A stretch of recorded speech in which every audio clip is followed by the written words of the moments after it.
Kami daripada kumpulan 3 yang membentangkan tajuk keunikan adat resam di Malaysia. Kumpulan kami terdiri daripada 6 orang kumpulan. Saya Waifan Hafizi bin Wan Kamaruzaman, Muhammad Azizul Ikhwan bin Zulkarnain, Siti Masayu binti Azmi, Nurul Izzah binti Muhammad Nasir, Nur Syafiqah binti Sulaiman dan Balkis Nurlia binti Muhammad Zawawi. Next. Pengenalan adat resam. Menurut Kamus Dewan, adat bermaksud sesuatu peraturan yang diamalkan secara turun-temurun di dalam masyarakat sehingga merupakan hukum dan peraturan yang harus dipatuhi. Adat juga didefinisikan sebagai suatu cara yang sudah menjadi kebiasaan. Etimologi perkataan adat adalah dari bahasa Arab iaitu adah yang bererti kebiasaan atau sesuatu perbuatan yang dilakukan secara berulang-ulang lalu menjadi kebiasaan yang tetap dan dihormati orang sekaligus berkaitan dengan proses kehidupan manusia. Menurut Dr. Bandis, mengatakan adat merupakan kesusilaan dan kebiasaan di semua lapangan hidup dan semua peraturan dan tingkah laku. Slide seterusnya saya beri kepada Muhammad Azizul.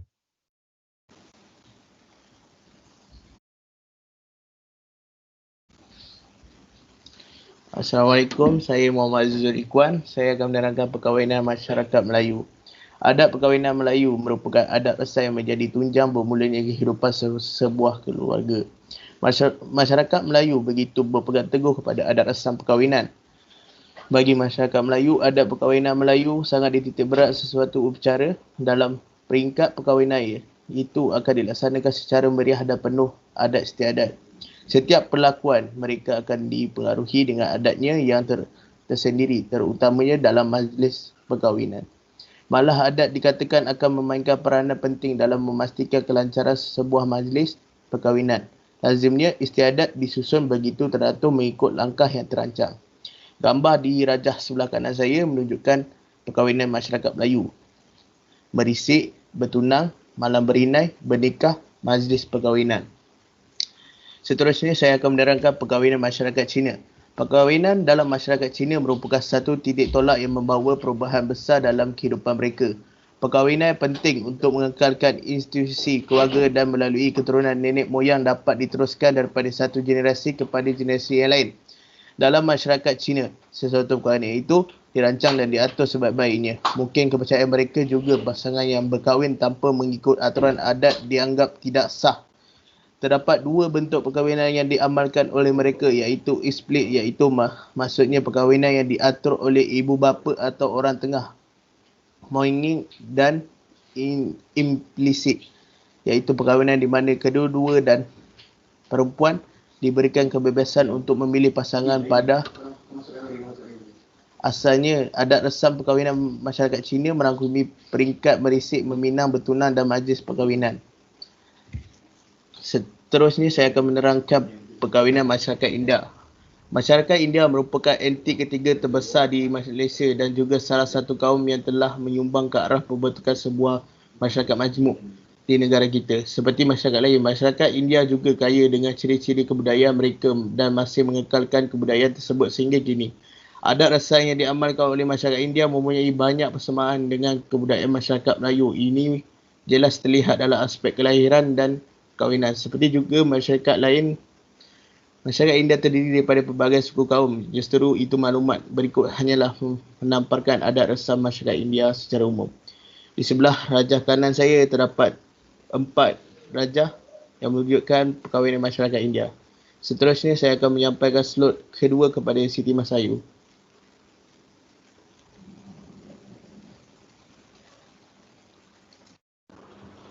Assalamualaikum, nama saya Siti Masayu binti Azmi. Saya menerangkan tentang adat kelahiran kaum Melayu.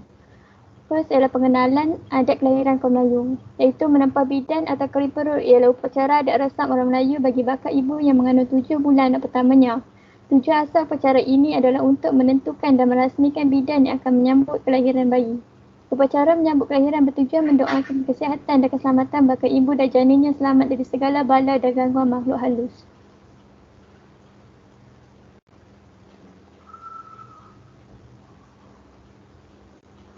Seterusnya adalah adat menyambut kelahiran. Ia adalah menampar bidan, menjamah perut, melenggang perut, mandi melenggang perut dan menghadap semangat.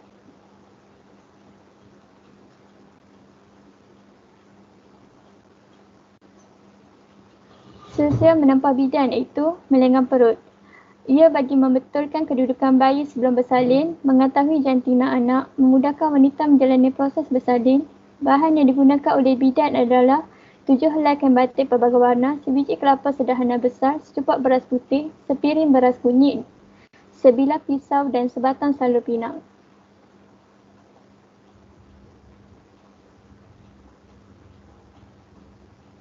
Seterusnya ini adalah bahan yang digunakan untuk mandi melenggang perut. Antaranya adalah tepung tawar, 3 biji limau nipis, sebiji kelapa tua yang telah dikupas, sedahan mayang pinang, sehelai kain lepas barat, 2 batang lilin, sebuyung air biasa yang ditaburi 7 jenis bunga dan air tolak bala.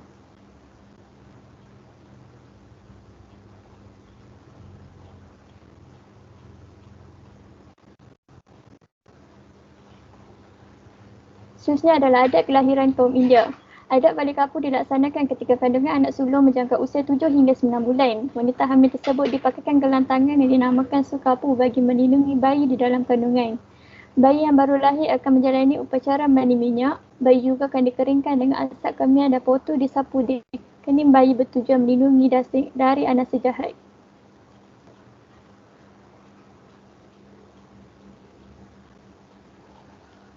Seterusnya adalah adat resam kaum Cina. Ibu tidak boleh mandi dengan air sejuk. Kuih yang dijamu diberikan khas kepada saudara mara. Kenduri diadakan ketika umur bayi sebulan. Ibu dilarang melakukan kerja memaku kerana bimbang bayi mengalami kecacatan. Tidak mengeluarkan kata-kata kesat serta memukul haiwan dan dilarang beri nama sebelum bersalin. Saya serahkan slide kepada Nurul Izzah. Assalamualaikum, saya Nurul Izzah binti Muhammad Nasir. Saya akan menerangkan tentang perayaan utama di Malaysia. Perayaan Aidilfitri. Pada tanggal 1 Syawal tahun Hijrah, seluruh masyarakat Islam di dunia akan menyambut Hari Raya Aidilfitri. Di Malaysia, sambutan Hari Raya ini disebut Hari Raya Puasa. Hari Raya ini setelah menghabiskan puasa pada bulan Ramadan. Hidangan pada Hari Raya. Pada Hari Raya Aidilfitri juga, umat Islam akan menyediakan pelbagai juadah tradisional seperti lemang, ketupat, nasi empit, dodol dan lain-lain untuk tetamu yang datang berkunjung dan beraya di rumah mereka. Pakaian ketika Hari Raya. Kebiasaannya pada pagi 1 Syawal, umat Islam akan mandi Aidilfitri dan memakai pakaian baru atau bersih seperti baju Melayu, jubah dan baju kurung. Perayaan kaum Cina. Tahun Baru Cina biasanya disambut pada anak bulan pertama setiap tahun kira-kira 4 hingga 8 minggu sebelum musim bunga lincun. Tarikh setepatnya boleh jatuh bila-bila masa antara 21 Januari dan 21 Februari merangkumi semua kalender. Hidangan pada Tahun Baru Cina. Sambutan Tahun Baru Cina dilihat seolah-olah tidak lengkap tanpa hidangan Yisang yang menjadi penyeri buat setiap acara makan besar. Yisang yang dilihat sebagai simbol kepada kemewahan, kekayaan, kebahagiaan dan kemakmuran. Pakaian ketika Tahun Baru Cina. Pakaian mereka pada perayaan tersebut ialah Samfu dan Cheongsam. Samfu membawa maksud baju dan seluar, manakala Cheongsam pula ialah pakaian yang dipakai oleh wanita berketurunan Cina. Perayaan Deepavali. Perayaan kaum India ini dipanggil Deepavali. Perayaan ini disambut oleh masyarakat Hindu. Ianya dirayakan pada 22 Oktober atau November atau ke-14 bulan Aipasi dalam kalender Tamil, antara bulan Oktober dan November, dan juga dikenali sebagai Pesta Cahaya. Depa bermaksud sebarisan pelita. Pakaian perayaan Deepavali. Dhoti merupakan pakaian untuk kaum lelaki, manakala sari merupakan pakaian untuk kaum perempuan dan ia adalah pakaian seharian dan turut dipakai pada musim perayaan. Seterusnya saya serahkan slide kepada Nur Syafiqah.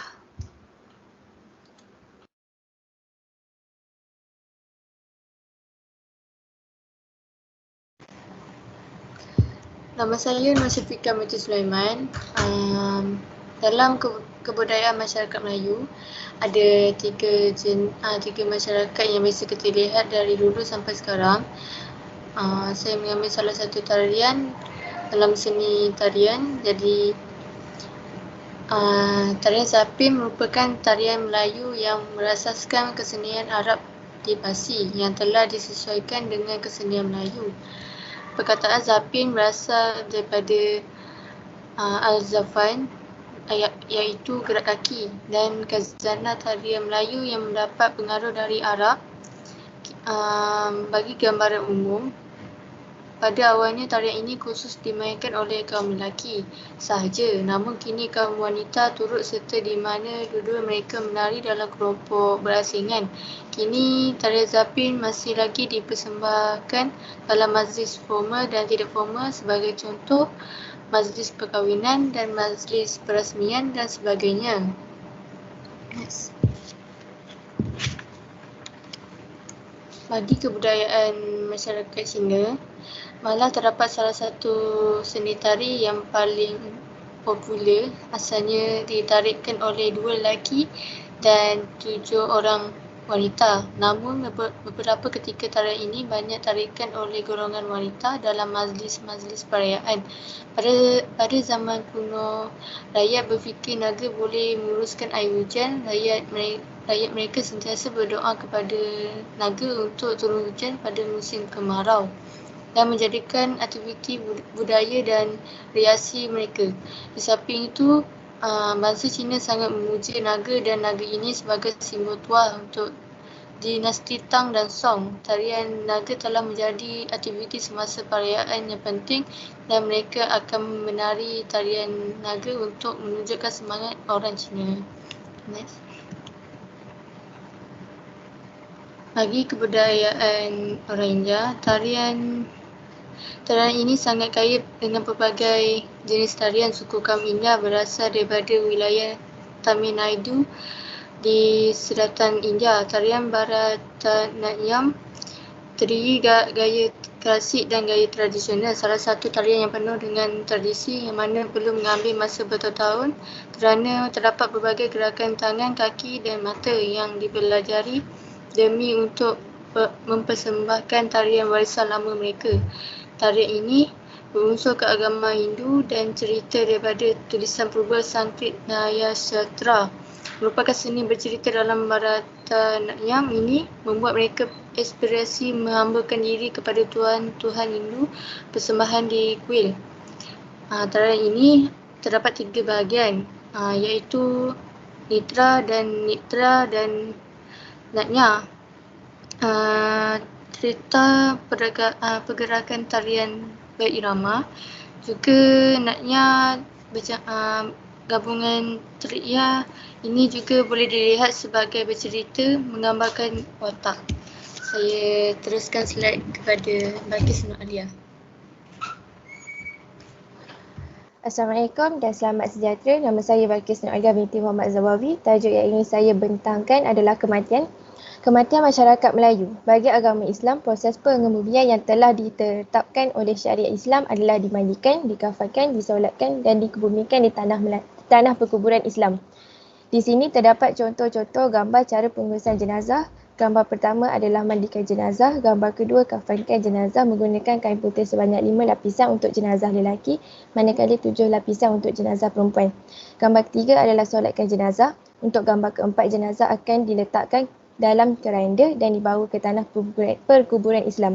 Bagi gambar kelima, jenazah akan dimasukkan ke dalamnya lahat dengan kedalaman 7 kaki dan lebarnya 3 kaki. Gambar seterusnya adalah membaca talqin dan doa kesejahteraan mayat yang dibacakan oleh imam. Gambar terakhir, ahli keluarga dan sahabat jenazah akan menyiram air dan menabur cebisan bunga-bunga ke kubur jenazah.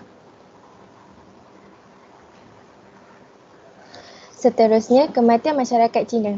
Pemakaian pelawat ketika menghadiri rumah seseorang yang telah mati bagi masyarakat Cina adalah memakai pakaian berwarna muram dan hitam.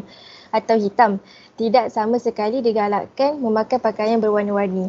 Di sini terdapat contoh-contoh gambar. Gambar pertama, si mati akan dimasukkan ke dalam keranda dan dibawa ke tanah perkuburan Cina. Akhir sekali adalah kematian bagi masyarakat India. Mereka mempercayai konsep kelahiran semula iaitu ibarat tidur dan mereka akan bangun selepas tidur. Pelbagai adat tertentu yang akan dilakukan bagi proses kematian masyarakat India. Upacara adat tersebut adalah keluarga si mati akan melakukan upacara menagarkan tali, upacara vaid karisi dan kolek cati. Akhir sekali, si mati akan dibawa ke tempat perkuburan indah untuk dibakar atau dibumikan mengikut kemahuan keluarga sendiri.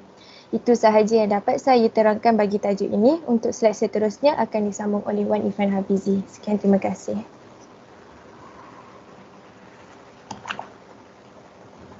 Kesimpulannya, sebagai penghulu hujah, sosio budaya dan adat resam dimasukkan amalan yang sepatutnya perlu ada dalam setiap lapisan masyarakat. Perkahwinan merupakan perkara yang penting dalam kehidupan masyarakat Malaysia. Perkahwinan dianggap sebagai tali penyambung dalam menghubungkan dua insan secara halal sehingga mendapat zuriat. Keutuhan adat resam perkahwinan merupakan sesuatu agenda kesinambungan dalam sesuatu kaum. Melalui kajian ini kami dapat mengetahui serba sedikit latar belakang perayaan yang ada di Malaysia. Perayaan utama atau terbesar di negara ini akan disambut oleh semua kaum yang ada di Malaysia. Perayaan tradisi ini melahirkan perpaduan terhadap bangsa di Malaysia, melahirkan nilai hormat menghormati antara kaum dan perpaduan bertambah erat dengan kunjungan mengunjung antara kaum semasa perayaan. Pentingnya adat masyarakat Melayu jelas terlihat dalam peribahasa yang berbunyi, biar mati anak, jangan mati adat. Tata perlakuan dalam adat resam masyarakat Melayu banyak dipengaruhi oleh dari budaya Hindu yang disesuaikan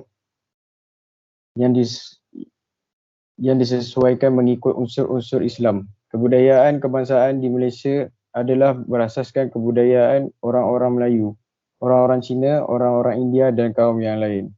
Walau bagaimanapun, terdapat masalah dalam sosial budaya penduduk, terutamanya mengenai adat resam penduduk yang menjadi amalan mereka. Bagi kaum Melayu, adat resam sangat penting untuk diamalkan kerana ianya merupakan salah satu warisan keluarga. Seterusnya, dalam setiap kaum maupun tradisi mempunyai adat kematian yang tersendiri. Seperti kata hikmat, setiap yang bernyawa pasti akan merasai mati. Ya, sahaja daripada kumpulan 3. Terima kasih.